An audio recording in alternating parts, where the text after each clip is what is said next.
agricultural notes, or miscellaneous wisdom. Only select scholars were allowed to handle it, and even fewer were allowed to actually read it. The knowledge became both preserved and imprisoned, a paradox that lasted nearly 2 millennia.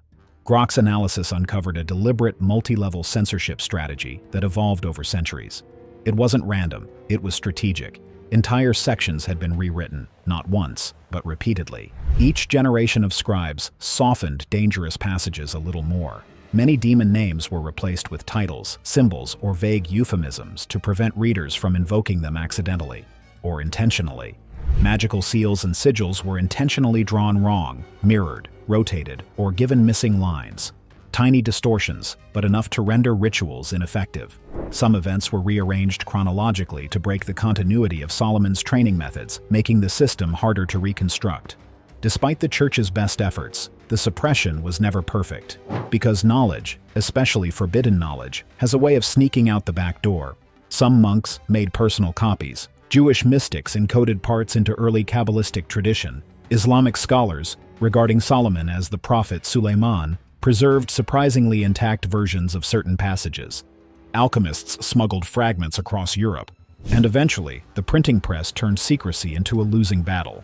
When texts like the Lesser Key of Solomon appeared in the 1600s, the genie was officially out of the bottle. The Church tried censorship, bans, and public warnings, but it was too late. Solomon's system had re-entered the world, and now, thanks to Grok AI, we're seeing the full pattern for the first time. Solomon's hidden legacy. When people hear forbidden grimoire, they usually imagine dusty ruins, ancient kings, and long-dead rituals. But Solomon's book? That thing never stayed dead. It leaked through history like a stubborn ghost, reshaped, renamed, reinterpreted, until it quietly embedded itself into the foundations of modern occultism, esoteric lodges, mystical movements, and even philosophical systems that don't realize they're carrying Solomonic DNA. If you look closely, you'll see King Solomon's fingerprints everywhere. Let's start with the most famous secret society of all, the Freemasons. Now, Freemasonry doesn't summon demons or wave Solomonic seals around. It's not that kind of club. But its entire structure is built on Solomon's temple, both literally and symbolically. In Masonic ritual, members aren't just men in aprons. They are allegorical builders working under Solomon himself.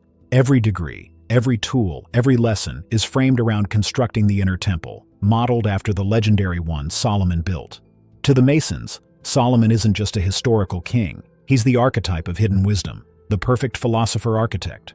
Their idea that spiritual growth resembles architectural craftsmanship? Straight out of ancient Solomonic philosophy. They transformed his temple into a universal